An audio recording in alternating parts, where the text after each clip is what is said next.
In 2023, a Pew Research study found that nearly 60% of Americans living on household incomes above $75,000 a year still describe themselves as financially stressed, not struggling, not in crisis, just quietly, persistently behind. That number stopped me, because $75,000 a year is supposed to be enough. For most of human history, it would have been unimaginable money. And yet here we are, with people earning real solid incomes and still feeling like the math doesn't quite add up. Here's what's actually going on. Your financial experience isn't just shaped by how much you earn. It's shaped by where you sit on a global ladder most people never see clearly. And the view from each rung is so different, it might as well be a different world. What does it actually feel like to live at each level? Not in theory, but in the day-to-day reality of decisions, pressure, and options. That's what this video is about. And if you've never mapped your own position on that ladder, the gap in your understanding is quietly costing you, because the rules of money change completely depending on where you stand. My name is Alex, and if you've ever earned a decent income and still felt financially stuck, stay with me, because where you are on this ladder determines which rules apply to you, and I'm going to show you exactly how each level works and where the hidden traps live at every stage. Once you understand the structure of the ladder itself, you'll stop measuring your progress against the wrong benchmark entirely. It all starts at the very bottom, at the level where surviving is the only goal. And here's the thing nobody really prepares you for. The bottom of the ladder isn't just a number. It's a completely different relationship with time, with risk, and with every single decision you make in a day. To get ourselves oriented in the full global picture, 2 quick questions. First, where do you think most people on this planet actually live? In low-income countries, middle-income countries, or high-income countries? Hold your answer. Second question, since the year 2000, has the gap between the world's richest and poorest people gotten bigger, stayed roughly the same, or actually gotten smaller? Keep both answers in mind. We're coming back to them at the end, and at least one of them is probably not what you're expecting. Now let's start at the very bottom of the ladder. We're talking about Burundi, which currently holds the lowest GDP per capita on Earth. A research organization called Gapminder documented a family of 5 living there. A farmer named Thomas, his wife, and their 3 children. Their total income, 90 cents a day. Not per person. 90 cents for all 5 of them, combined, for an entire day. That single number has to stretch across food, shelter, clothing, and anything else life throws at them. Their home has no electricity. Water means walking to a natural spring, filling whatever containers they have, and carrying everything back on foot. Now pause on that for a second. 90 cents a day for 5 people. That is not a budgeting problem. That is survival arithmetic. Every single day starts with the same brutal calculation. What do we absolutely need, and what can we go without? And here's what makes this more than just a distant statistic. That experience, that daily scramble for the absolute basics, isn't confined to the lowest income countries. It shows up in the richest nation on Earth, too. In 2026, roughly 650,000 people in the United States are experiencing homelessness on any given night. For someone in that situation, the financial reality looks strikingly similar to Thomas's family in Burundi. The goal isn't getting ahead. The goal is finding a safe place to sleep, something to eat, and a location where you're simply allowed to exist without being moved along. The scope is different. The daily math is the same. In financial terms, we describe this level as negative net worth. You owe more than you own, or you own nothing at all. But here's where it gets genuinely strange. And this is the part that should bother you even if you're nowhere near this level yourself. The system is actually more expensive if you're poor. Think about how that works in practice. You have $400 in your checking account. An unexpected bill hits for $420. You're $20 short. The bank charges you an overdraft fee. In 2026, the average overdraft fee at a major US bank sits around $27. So you didn't just overspend by $20. You now owe $47 on top of the original bill. That's a 235% penalty on a $20 shortfall. Or consider payday loans. Someone needs $300 to cover a gap before their next paycheck. They take a 2-week payday loan. The fee looks small on paper, maybe $45. But annualize that rate, and you're looking at an interest rate of around 390%. Not a typo. 390%. For context, a standard credit card charges somewhere between 20 and 29% annually. And we already consider that expensive. Here's how this trap compounds. You borrow $300, 2 weeks later, you can't fully repay it, so you roll it over. Another fee, then another. What started as a $300 shortfall can quietly turn into a $900 hole over the course of a few months. And the entire time, you're working just as hard as before. This is the poverty trap in its purest form. It isn't a character flaw or a planning failure. It's a structural mechanism. The less margin you have, the more every mistake costs. The more every mistake costs, the less margin you have. The circle closes on itself, and it takes an extraordinary amount of effort just to break even, let alone move up. Now, I'm not saying this to make the situation feel hopeless. I'm saying it because understanding the mechanism matters.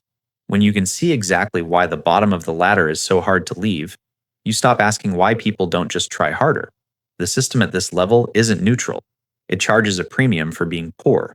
And that premium is the reason the first step up is always the hardest one. That is what surviving at the bottom actually looks like. Not lazy, not unlucky, just caught inside a set of rules that compound against you the moment you fall behind. But most people watching this aren't at the bottom. And most people watching this are somewhere in the middle, earning a real income, doing most things right, and still somehow feeling like they're barely keeping up.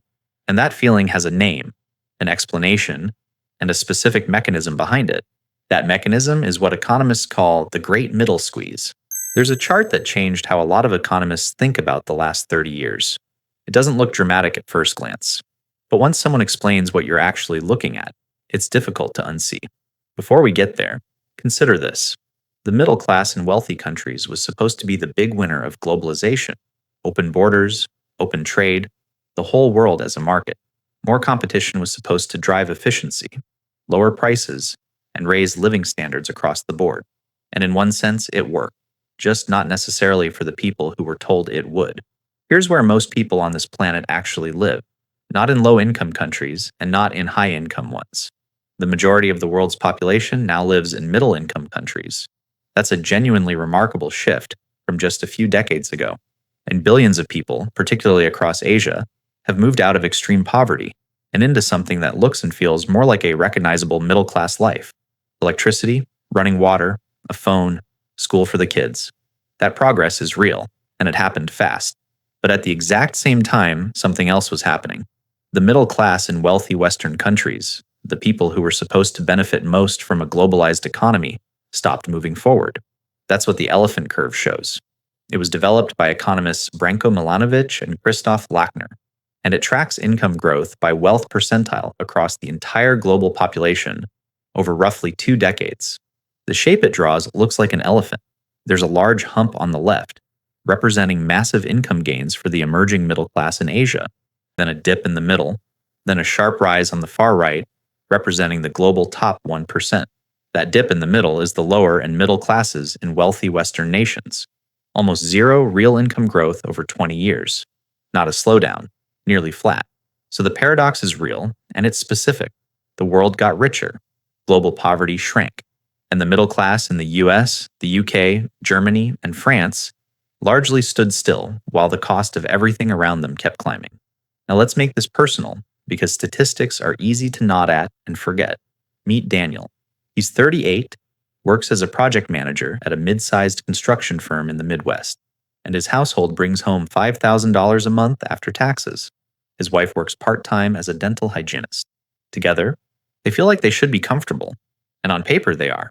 $5,000 a month is a solid number. It's above the US median household income.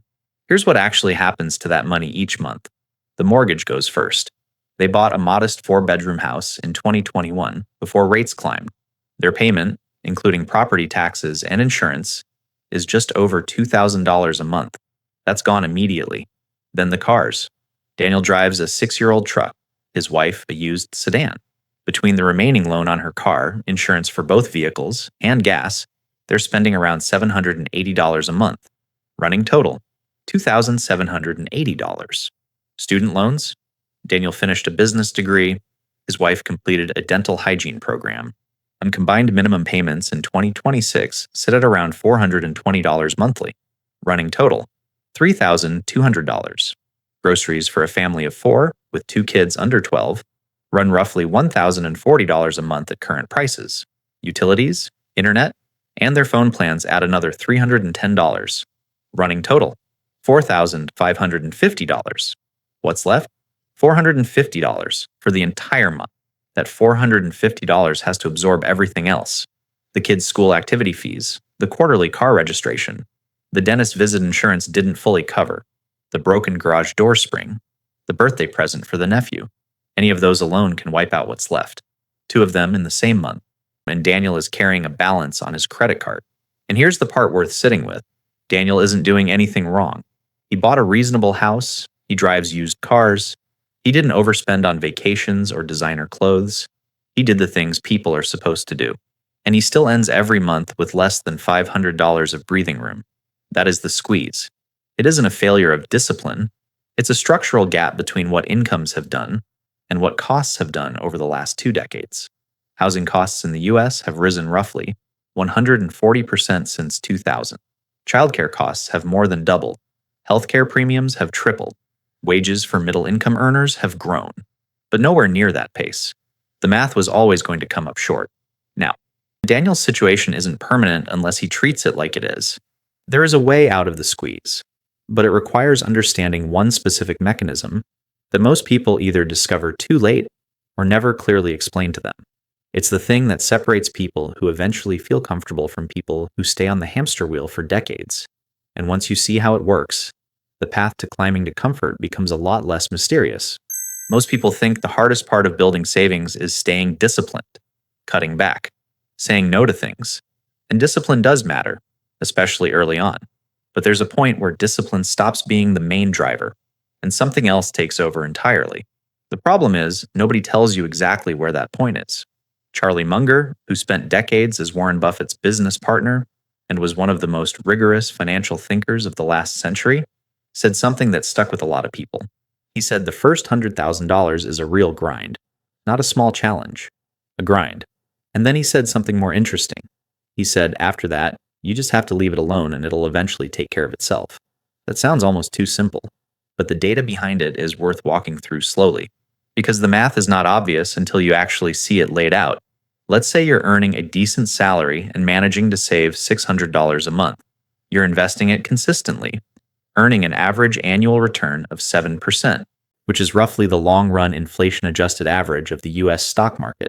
At that rate, reaching your first $100,000 takes approximately 8 years. 8 years of consistent saving, consistent investing, and a whole lot of watching a number move slowly upward. That's the grind Munger was describing. But here's where the mechanism shifts. Once you have $100,000 invested, that money is generating returns on its own. At 7%, $100,000 produces $7,000 in a single year without you doing anything. You didn't earn that. You didn't work for it. Time and compounding did it.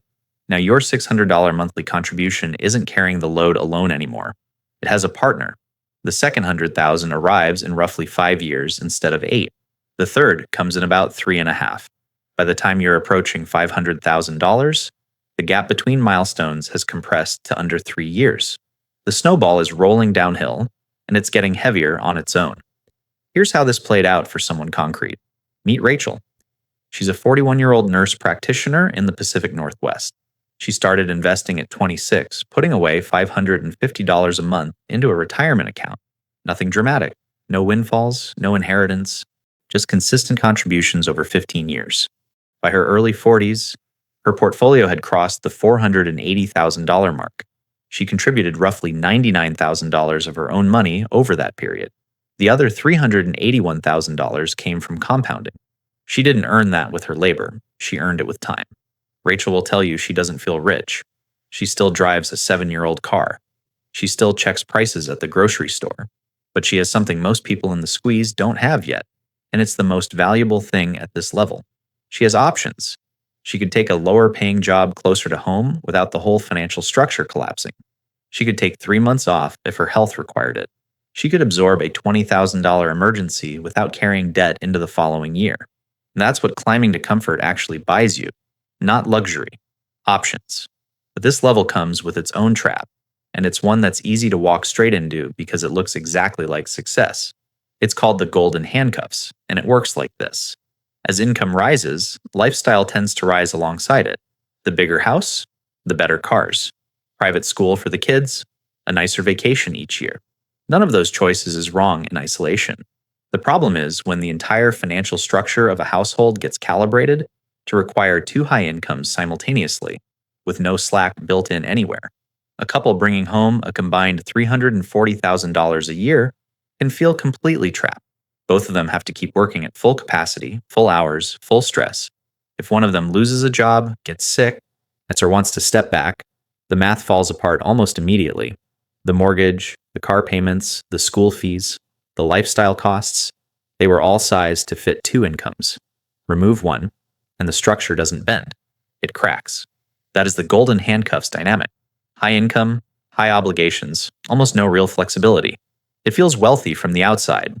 From the inside, it can feel surprisingly similar to the squeeze. The people who avoid this trap tend to share one habit. They let their lifestyle grow slower than their income. They drive a reasonable car for 2 years longer than they technically need to. They stay in the slightly too small house for a bit longer.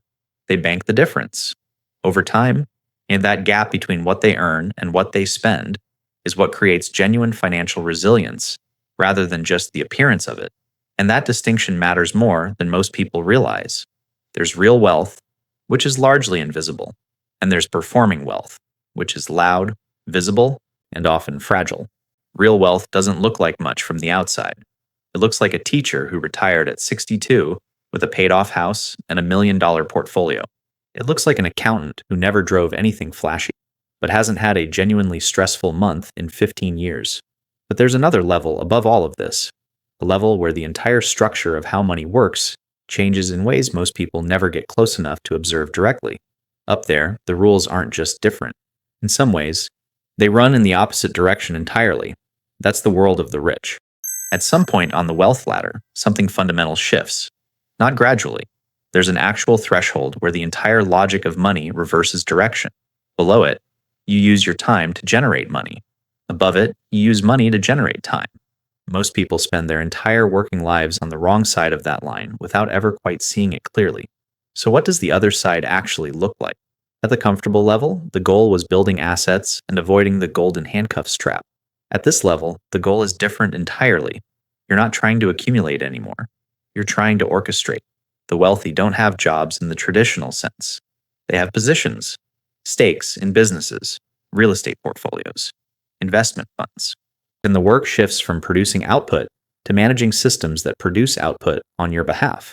It's a different skill set, a different mindset, and honestly, a different relationship with risk. Let's make this concrete with someone real feeling. Meet Vincent. He's 53, a former software entrepreneur who sold his company 9 years ago for around $14 million after taxes. He hasn't drawn a salary since, but his net worth has grown from $14 million to just over $22 million in that time. He didn't go back to work to make that happen. His assets did it. Here's how his financial life actually functions.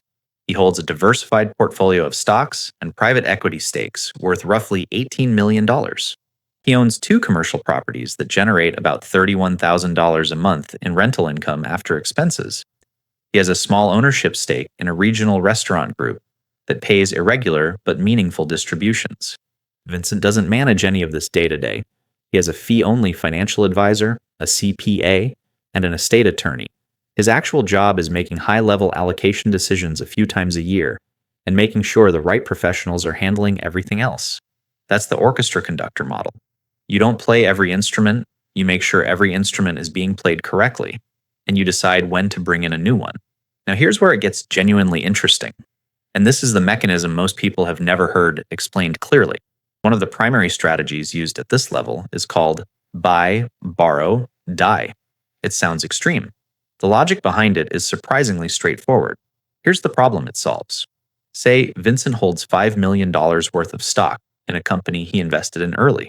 That position has grown significantly from his original cost basis. If he sells any of it, he owes capital gains tax on the profit. In 2026, the long-term federal capital gains rate for high earners sits at 20%, and many states add their own tax on top. On a large position, that tax bill can run into the hundreds of thousands of dollars. So he doesn't sell. Instead, he borrows against the stock. He goes to his brokerage and takes out a loan using that $5 million position as collateral. The The interest rate on that loan is low, and typically somewhere between 5 and 7%, depending on the terms. He uses the borrowed cash to fund his lifestyle, his investments, whatever he needs. He pays the relatively modest interest. The stock keeps growing. He never triggers a taxable event. Now you're probably thinking, okay, but the loan has to be repaid eventually. And here's the part that makes this strategy genuinely powerful. When Vincent dies, his heirs inherit his assets at their current market value on the date of his death, not at what he originally paid, not at some intermediate value, at whatever they're worth the day he passes. That reset is called a step-up in basis, and it legally eliminates every dollar of embedded taxable gain that built up over Vincent's entire lifetime. The heirs can sell the assets immediately and owe almost nothing in capital gains tax. The loan gets paid off from the estate. The gain disappears. That is buy, borrow, die. Buy the asset. Borrow against it to fund your life. Die with it, and let the step-up in basis erase the tax liability entirely. It is completely legal. It is widely used among the genuinely wealthy, and it is not something your employer's HR department will ever mention at open enrollment. Now, here's the statistic that should give anyone at this level serious pause. 90% of wealthy families lose their entire fortune by the third generation. Not most, 90%. The first generation builds it, the second generation manages it, with varying degrees of success. The third generation, raised entirely inside wealth, with no lived experience of building or protecting it, tends to watch it dissolve. And the reason is specific. You can transfer money with a signature.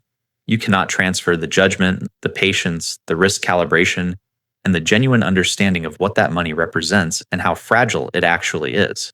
Those things come from experience, and experience cannot be inherited. That's not a moral observation. It's a mechanical one. Wealth without understanding is just a number with a countdown timer attached. Which brings us to the end of the ladder. We've climbed from 90 cents a day in Burundi to multi-generational wealth strategies used by people who will never need to work again.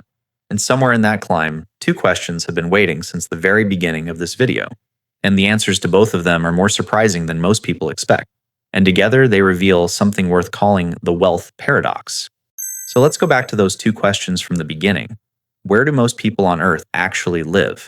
Not in low-income countries, not in high-income ones. The majority of the world's population now lives in middle-income countries. That shift happened within a single generation, and it represents one of the largest reductions in extreme poverty in recorded history. And the second question, has global wealth inequality gotten bigger or smaller since 2000? It has actually narrowed. In 2000, the top 10% of the world controlled 81% of all global wealth. The bottom half owned less than 1%.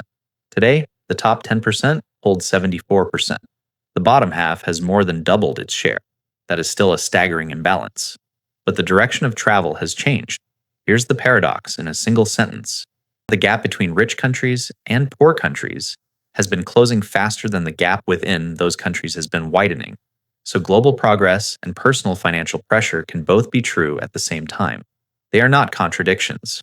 They are just two different rungs on the same ladder, which raises one final question worth sitting with.